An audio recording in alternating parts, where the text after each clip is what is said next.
Strašne. Ako si...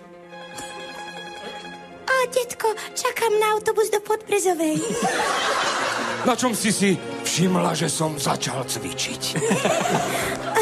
No, pravdu povediac všimla. No, ale na ktorej svalovej party? Pozri, ako beží.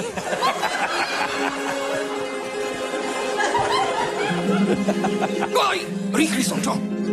Joj. No na ktorej svalovej partii si všimla, že som začal cvičiť? Deduško, a cvičíš na klavíri alebo na trumpete? Ale veď v posilovni moja. Pozri, aký som vyrysovaný. Tu máš kabát a poriadne si všimni moje svalstvo. Ďakujem, ale nestínem ten autobus, majú výpredaje. Ale to je teraz nepodstatné, moja. Hej, bujak som ja, bujak!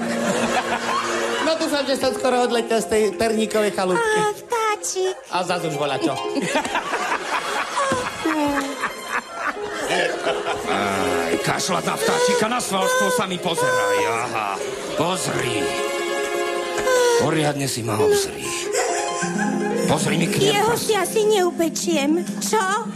No a čo by si opiekla? Pozri, aké mám prstné svalstvo. Nechaj tak vtáčika, mňa si všímaj, vnúčka moja, aký som vyrysovaný. A táto palica ti povie, kto som. Pretože som bujak. Ty si ma zhypnotizoval. Jeden z najväčších bujakov. Čo je, zaspávaš? Pozri sa na môj triceps.